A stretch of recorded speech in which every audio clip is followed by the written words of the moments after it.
1. Someone that I knew all too well ended up committing an act so cruel and disturbing, I wish that I had never met them in my entire life. I met her when I was 4 years old when my family moved to a new neighborhood near Portland, Oregon. My family had just moved out of a crummy and vile apartment when my parents were apartment managers, and we were desperate for a house where we wouldn't have to worry about tenants. My parents found a house in a ghetto part of South Washington State, and they decided that this house would be our starting home, and that we would find a much more suitable environment for a kid. As soon as we first moved in, me and my family introduced ourselves to the neighbors, where I met some kids around my age. One neighbor who lived 2 houses down from our house established a friendship with my mother, and they became good friends. They were both mothers and connected with similar interests in art. The neighbor's name was Heather, and when I first met her, I thought she was a nice person and somebody that I could trust. Heather had 2 kids at the time who were both in high school. Their names were Sierra and Jordan, and my mom wanted them to meet me since my parents were looking around for a babysitter for me, and that it would be someone that she could trust, since the area that I am living in wasn't a great environment for kids. After spending some time with Jordan and Sierra, I got to know them a little and frankly enjoyed their company while they watched over me as babysitters. Since they were teens and I was very young at the time, hanging around them made me feel much more superior than the average 5-year-old. Jordan was a rebel teen who would constantly get in trouble at school. My mother wasn't a fan of Jordan getting in constant trouble, so my mom stopped having him over and babysitting me. Sierra, who I enjoyed being around, was a very kind and courteous person, and began babysitting me by herself. She was a freshman in high school and needed the money, so she became my childhood babysitter. She had no history of being in trouble at school or at home, so my mother gladly let her babysit me. Sierra would play board games with me, cook my favorite macaroni and cheese. I gradually became closer to Sierra within a short span of time. My parents at the time received full-time jobs, so they asked Sierra to babysit me more, and in return, she would get more money from my parents. She took the offer up, I spent more time with her every day, and I thought of Sierra as one of my best friends at the time. She really did have an impact in my life, so I thought of her in this light. She also began working for my mom as a house cleaner and began to have a close friendship with my mom. Everything was going great for me and my family, and was overall a great time. A couple of years go by, and I'm beginning elementary school, going into the 1st grade. My parents began picking me up from school, and I had less time for a babysitter. I became somewhat distant from Sierra as she became a junior and was pregnant. She would sometimes come over the house to babysit me and help my mother with chores around the house. But she became more mature and wouldn't talk to me as much as she used to.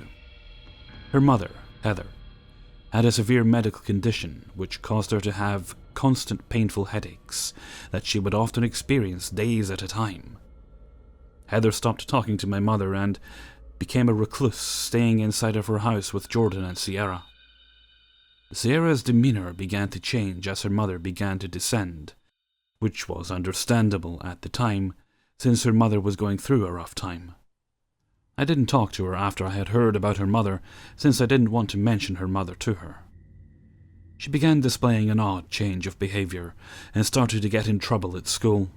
For what, I honestly don't know, but it started to put a strain on Heather and Sierra's relationship, since they began verbally fighting.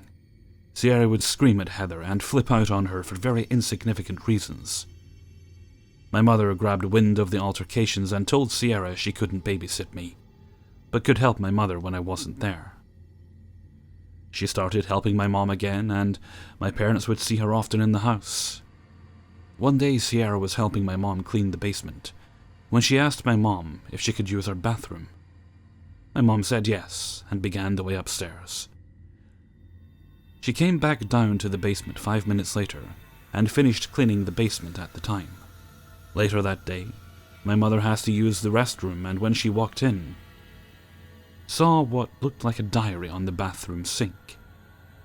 My mother didn't recognize it and, with curiosity, began to open the book. What was in there was absolutely terrifying, as my mother found sections from a book written down in the diary which graphically talked about rape and molestation. My mom never told me the specifics as to what was in the diary, and still doesn't like talking about it.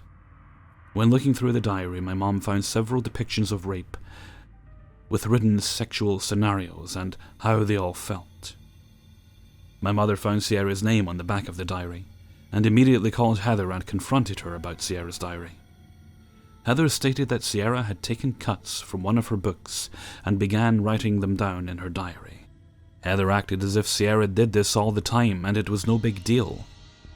My mother then told Heather that Sierra wasn't allowed in her house and wasn't going to be working with her anymore.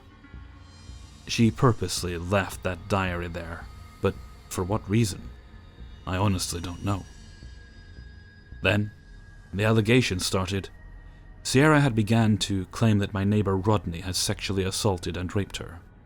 Everybody in the neighborhood became skeptical of Sierra's claim due to her troubled behavior and never having much interaction with Rodney. Sierra never called the police, and Rodney wasn't questioned about the accusation. This is when Heather began to suffer from her medical condition and, as a result, died while Sierra and Jordan were in their senior year of high school. Sierra dropped out of high school and claimed that she would move to Arizona with her then boyfriend. She ended up moving out and going to Arizona while Jordan moved out to live with his dad. When they left, my parents thought that they wouldn't hear anything about Sierra since she had moved on in her life. A few years go by, and I didn't hear anything about Sierra nor Jordan, and frankly, I had removed them from my memory. One day my parents talked to John, a neighbor across our house. He asks my parents if they remember Sierra, and if they heard from her since. My parents hadn't heard anything about her since she had moved out, and asked why he was asking. He said that Sierra was on the news and that she was arrested for child neglect. My parents later that night Googled her name and made for a chilling discovery. Police in Arizona had been called for a well body check after Sierra called 911 once she found her daughter deceased and her other child nearly dead. She had been collecting welfare and living in a trailer with her 2 children. Those kids were neglected and suffered from malnutrition, as Sierra became fat and would give the children barely anything to eat. There wasn't any air conditioning in the trailer, and Sierra would leave her kids in the trailer and go live at a friend's house or a boyfriend's house. She ended up being tried in court for manslaughter, and is now serving a 16-year prison sentence. I can't believe to this day that someone that my family trusted with me, and was a best friend of mine for a majority of my childhood years, would do something this cruel and inhumane. I wish that she never has another child in her life, and never gets another dollar from welfare. Sierra, let's never meet again. 2. This was about 15 years ago. My parents went out for a nice dinner for their anniversary, and decided that I was old enough and responsible enough to be left alone for a few hours on a weeknight. I was almost 9, and we owned a fairly protective dog at the time, so it all seemed fine. They leave, tell me to lock up and call if anything happens. I do so and proceed to party around the house like a rock star. 'Cause, dude, I had the whole dang house to myself, and I could do whatever I wanted. Hell to the yeah. Halfway through a Sailor Moon marathon, I get a knock on the door. I'm confused as all get out 'cause it's only been about 2 hours, and they said they probably wouldn't be back until around 10 anyway. I guess Mama has left something she needed again and swung by to grab it. My front door is a system of 2 doors, a super old, thick wooden door. The house was originally built in the 30s, and this door is still the original piece. And then outside of that, at the time, a screen door. My dog is raising hell at the front door, but I just pull her back to calm down, 'cause she had a tendency to be reactive to most noises. Well, it's not my mom at the door, some middle-aged man I've never met before in my life. Puppo is now basically feral, so I keep the screen door firmly closed, and a hand on her collar as I ask the man what he wants. He starts in on this weird convoluted story about how he has 2 young twin daughters and how they got into a fight and that one of them ran away. Now, this man then claims that he believes his daughter is hiding in my house and would like to come look for her. I tell him no such girl is here, and why does he think she would be here in the first place? He goes into a long story about how this was the house they first lived in, and how it's the one she was born in, and how it was like a safe place for her and would be the most likely place she would run away to, as it was really the only place she knows. I felt kind of weird since I opened the door, and this dude's story hasn't been helping his cause. But now I know something shitty is going down. I, in no uncertain terms, informed the guy that he must have the wrong house because this house was built and has been lived in by my family since its construction. My dad was born in that house, and after my mom and dad told his parents that they were pregnant with my older sister, they gave it to them as a present to begin their family. He must be mistaken, because I know all this to be fact. Hell, there were even pictures less than 10 feet away from me on the wall of my dad and uncle playing in the front yard in the late 70s. By now my dog is growling like crazy, and the dude is getting kinda agitated. He insists that I don't know what I'm talking about, and that if I would just give him a few minutes to search for his daughter, he could be on his way. The latch on the screen door was broken, and I was putting all my strength at the time in holding the dog from the door. He opens the screen door with one hand, and with the other hand reaches for my closest arm. My crazy cocker goes fucking ballistic, uses all her strength to lunge at him, gets a hold of his hand, and bites down. Now the man is yelling and confused. He pushes back against the screen door and slams it shut to get my dog off of him. Sadie gets pushed back, indoors but is still raging. I quickly slam the front door, lock it, and chain it shut. Run around the house and make sure all other doors and windows are locked, and then hunker down in the bathroom hyperventilating, and wait about 15 minutes till Sadie's growling has calmed some. Check outside. No man or his car, both long gone. I call my parents and tell them they need to come home right now, please. When they get home, I recount the whole story. Dad goes to check the front door, and sure enough, on the screen door jamb and siding of the house is a large smear of blood. Sadie was treated like a queen, and got a whole steak for her to eat on that weekend. 3. When I was younger, I loved having sleepovers at my cousin Adrienne's house. She lived out in the country, on acres of beautiful wooded land, and her parents always made sure that we had a good time. My other cousin Erin would come over too, and we would all hike in the woods and play games outside all day. Well, one summer, when we were about 14, we had a sleepover at Adrienne's house. Since it was out in the country, neighbors were far away. The closest neighbor to Adrienne's house was about a half-mile away, and this person happened to be her grandfather and step-grandmother. Her parents were popular people, and many family members would come out for a visit. During this particular sleepover during the day, a distant relative was visiting Adrienne's grandfather. This relative was old Uncle Duncan. I'm not sure how distantly he was related or who he really was. This was the first time I had seen or heard of him. We walked down to Adrienne's grandpa's house and saw Duncan there. We said hello, and that was that. He looked like a creepy old mountain man, old, missing teeth, long, scraggly beard. He didn't say much to us, but he kept staring at us the entire time we were there. After a while, we got creeped out and left. When we got back to Adrienne's house, her mother asked us why we were back so soon because we had told her we were going to hang out there for a while. Her grandpa had a swimming pool, and we were planning on swimming but decided against it since they had Duncan over. We told her mother who was visiting and how they were acting.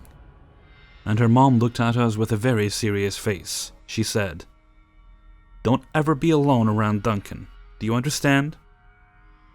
When we asked why, she refused to talk about it. She just kept saying, "Just don't."